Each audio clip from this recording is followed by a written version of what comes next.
আগামী দুই বছর পরে ইলেকশন হইলো বা 3 বছর পরে ইলেকশন হইলো 5 বছর পরে ইলেকশন হইলো, ইলেকশন তো হবেই। যদি ইলেকশন হয় তখন আমাদের যে স্টুডেন্ট ফোর্স আছে, আমরা যে যারা গণ অভ্যুত্থানটা আমরা করেছি সবাই একসাথে, আমরা তখন কারা? আমাদের কিন্তু সবাই শত্রুগণ্য করবে, আমাদেরকে আওয়ামী লীগও শত্রুগণ্য করবে, আমৃত্যু যতদিন পৃথিবীতে বাইসা থাকে। আর বিএনপিটা এখনো বোঝা যাইতেছে না, এদেরটা বোঝা যাইতেছে না। এরা শুরুর দিকে শুরু করে দিছিল, পরে আবার একটু এখন আমাদের তারেক জিয়া সাহেবকে দেখা যায় খুব পপুলিস্ট বক্তৃতা দিচ্ছে, মানে আমরা যা শুনতে চাই তাই বলে। এখন আমি জানি না এটা আসলে কতদিন পর্যন্ত রাখবে। আপনি যা শুনতে চাইতেছেন এখন উনি তাই বলতেছে।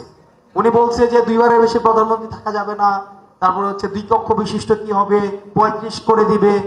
এখন আসেন, আলটিমেটলি আপনি মাথায় রাখেন, আপনি যেই সরকারের ক্ষমতায় আসুক না কেন আপনাকে এন্টি বানাবে।